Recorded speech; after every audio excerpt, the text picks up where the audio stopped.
We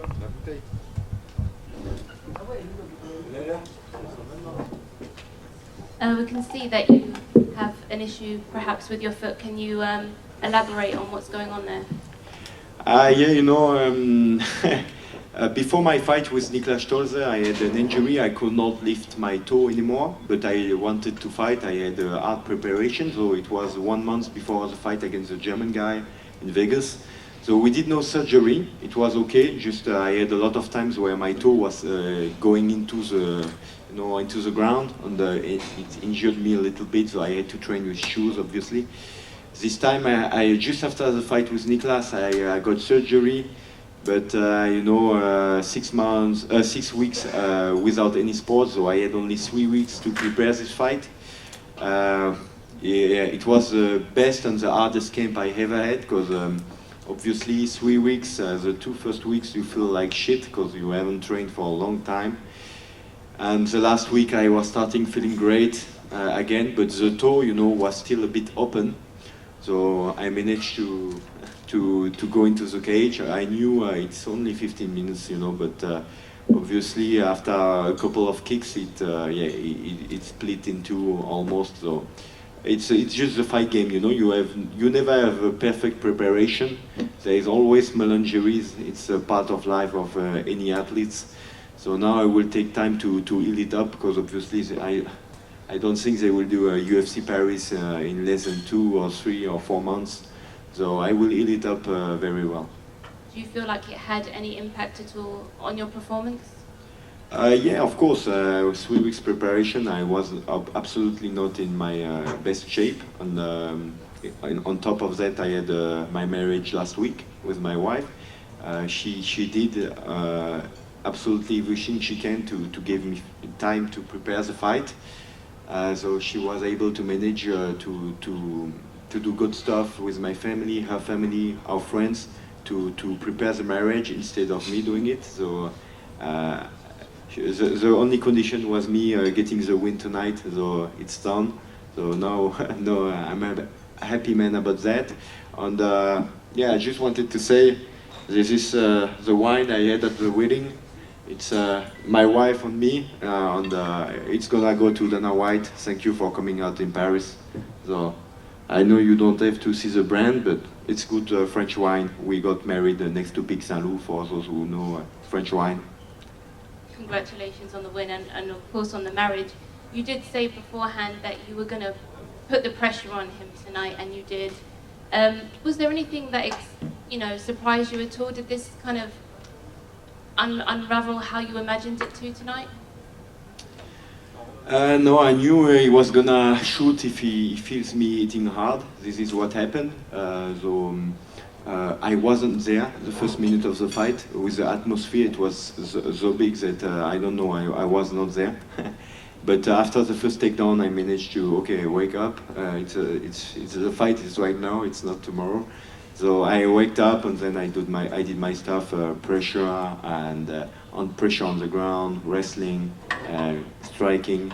And when they started dancing a bit salsa, I just pushed the pace on the striking. If I see a weakness at somebody, I will exploit it.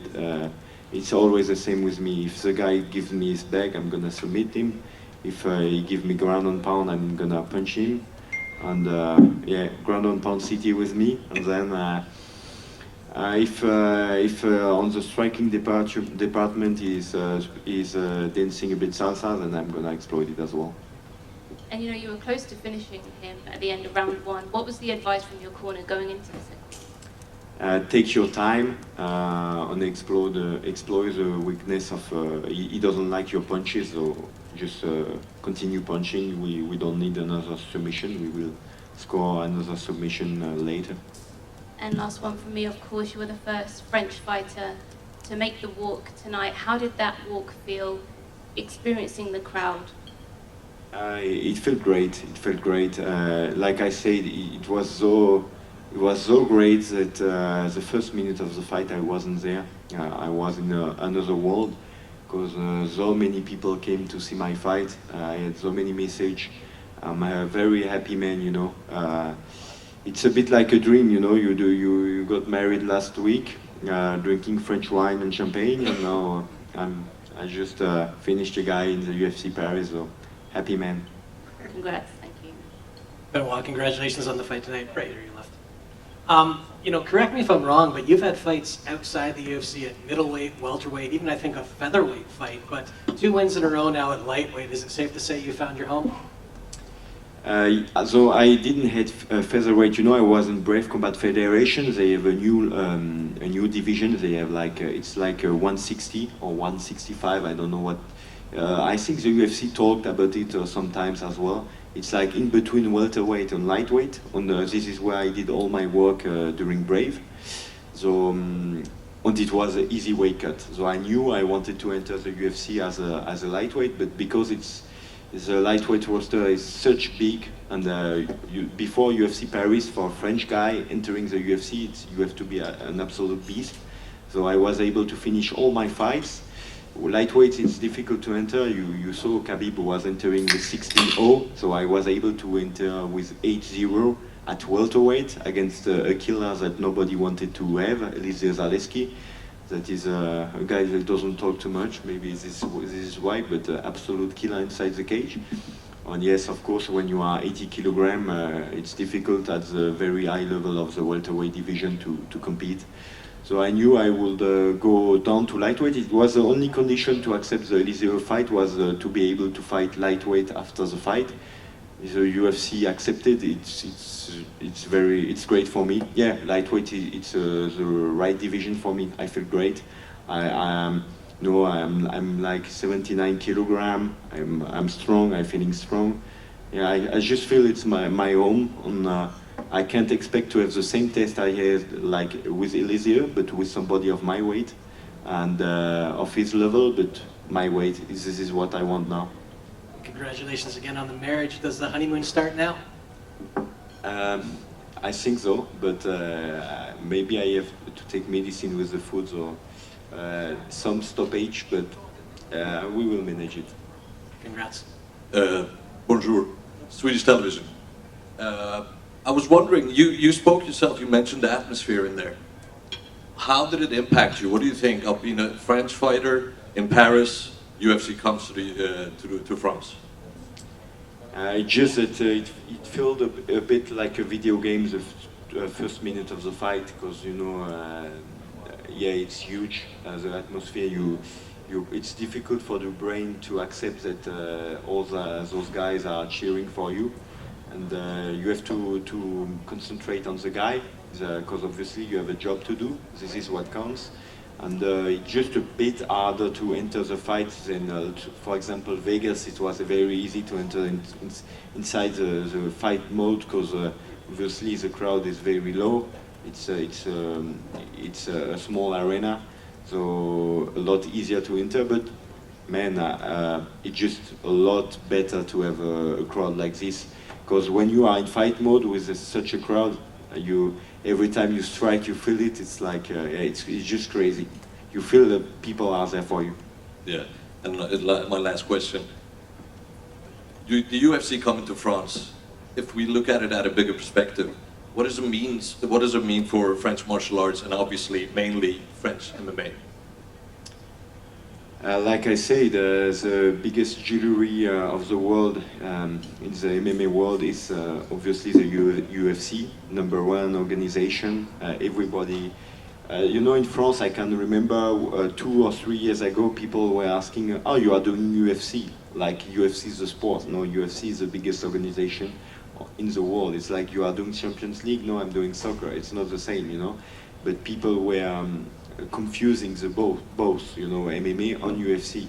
No, UFC is the biggest organization of mixed martial art, and people have been waiting for it such a long time. It was political, a lot of issues with the UFC getting legalized. I won't talk about it because it's a big subject, but yeah, we are so much happy to be here and to be part of the adventure. And yeah, first French guy to finish an opponent inside the French cage of Paris. I cannot feel any better. Thank you. Congrats again. Thank you. Benoit, congratulations. Those spinning back elbows were really remarkable in the opening round. Talk us through those shots. My coach has been coaching Anderson Silva for 5 years, Dan Anderson for 5 years at Team Quest. So he's coming out of the striking departure, a guy of Muay Thai. He almost broke Muay Thai in Brazil. Daniel Warin, very well known in the high-level striking coach out there in the world. It's really striking, adapted for MMA. And he is adapting the technique he is bringing me. I adapted to my style, my pressure style. And we worked on that because the opponent was open, and I knew when I started to hitting hard, he would come like crazy at me. So we worked on stuff like that to don't waste time to go too much around the cage and just make him pay anything. And considering the crowd's reaction to your victory, do you believe that the UFC will return to Paris anytime soon? I can say yes, I think they will. I don't see any other option for them. They have to come back and back and back, like they do in London. If they come every year, it's a fight for me every year. It's a fight for the French guys every year. We have a lot of good guys. You can see a guy like Paris that has evolved a lot. He came very young into the game, so we are not only strikers. We are starting to get complete. You have complete mixed martial artists in France now, and I think we will see more mixed martial artists coming out of France. Merci et congratulations. Oui. Bonsoir Benoît, félicitations pour ta victoire. Ça fait 3 performances majuscules au UFC déjà, donc 2 victoires. Après ça, est-ce que tu as un nom d'adversaire en tête ou tu continues à prendre n'importe qui? Alors, tant que tu n'as pas un grand nom à l'UFC, c'est difficile de donner un nom exact. Comme je disais, mon coach il vient du Brésil. Je sais qu'il y a un UFC Brésil en janvier. Le temps de guérir mon orteil et d'être à fond, j'aimerais combattre à l'UFC Brésil. Et il y a beaucoup de top 15, top 20 à l'UFC qui sont brésiliens, parce que le sport vient de là-bas, il ne faut pas l'oublier.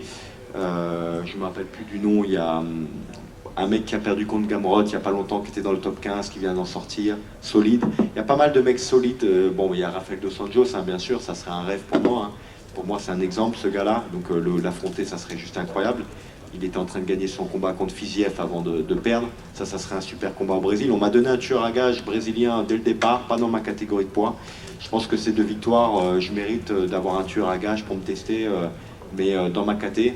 Et si cette fois je me fais bouer plutôt que de me faire applaudir, comme ça on testera un petit peu la sensation inverse.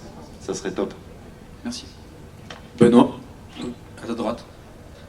Le mariage, la semaine, le cutting, est-ce que tu peux nous raconter un peu toutes les émotions que tu as traversées et comment tu as essayé et réussi à gérer ça? Il faut être capable de switcher de mode. Donc j'ai eu la chance d'avoir... quand je suis rentré au premier PIMA dans les forces spéciales françaises, j'étais un enfant. Je suis ressorti, j'étais un homme avec beaucoup d'expérience de vie.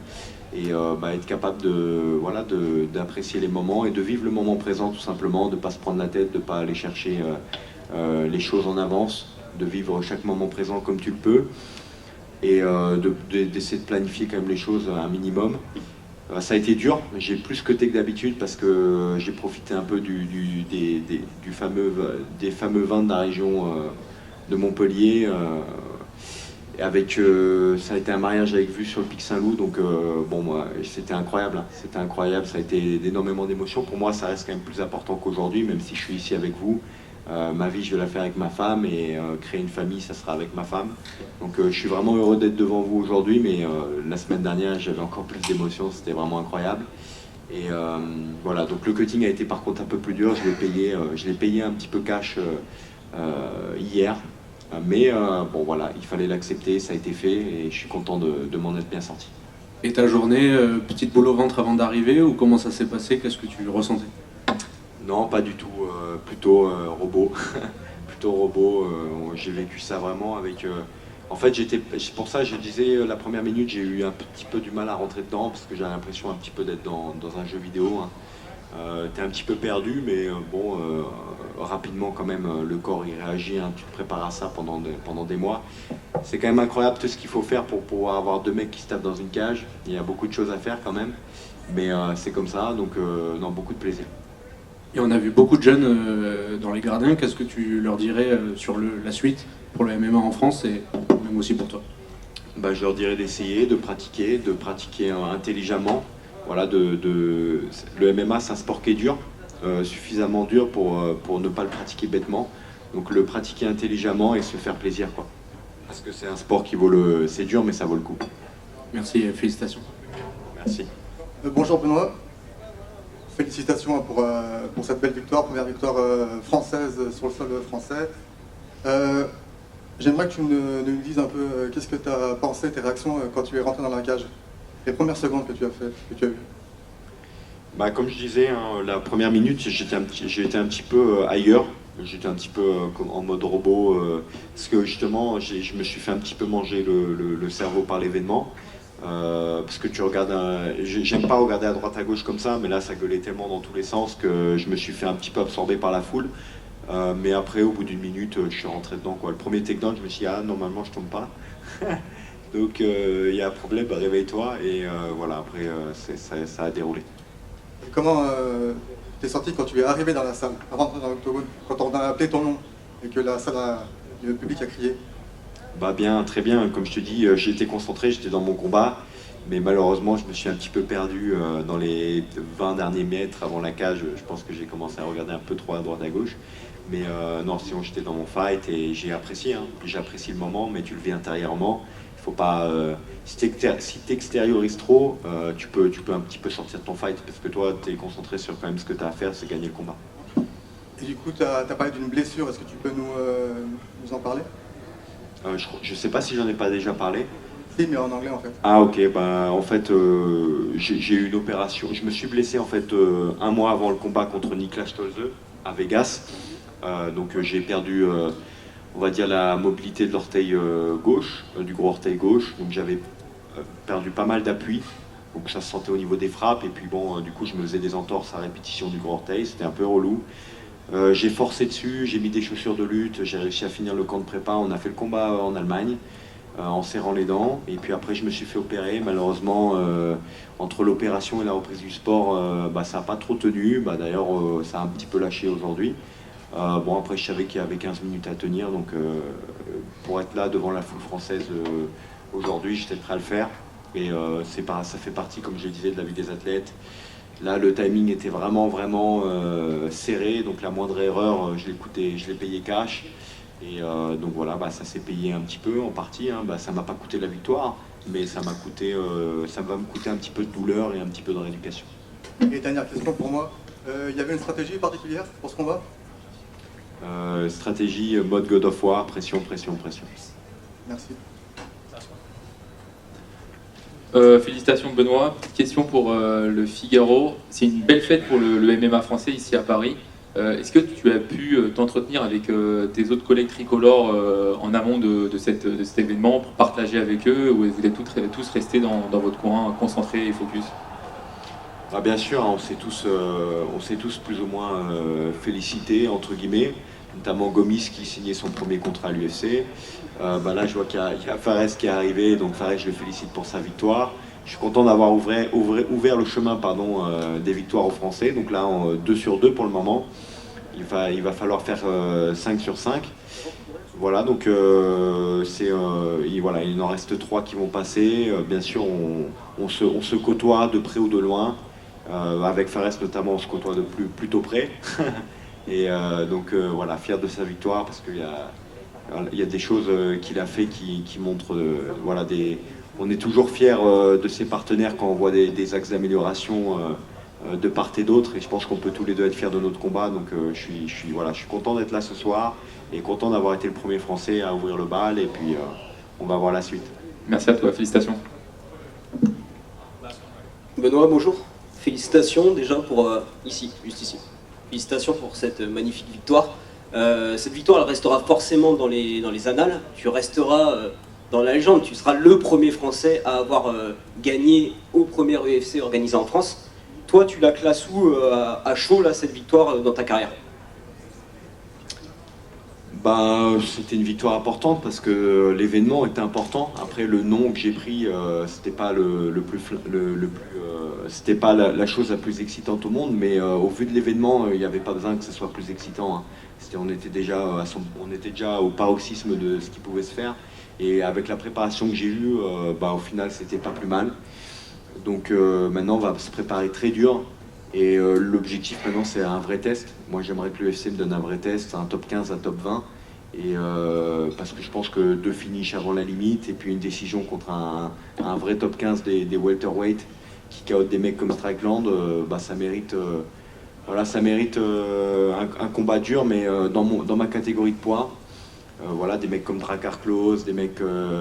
Il y a un paquet de mecs, il y a Dan Hooker, il y a un paquet de mecs que j'aimerais affronter. Si c'est le Brésil en janvier, si on me fait cet honneur, comme je disais, hein, il y a des légendes comme Rafael Dos Anjos, même s'il ne faut pas trop rêver, mais il y a beaucoup de Brésiliens qui sont dans le top 20 en lightweight, et ça serait juste incroyable d'en affronter un à Rio. Et comme je le disais, de se faire bouer et puis d'essayer d'amener la guerre là-bas. Merci beaucoup.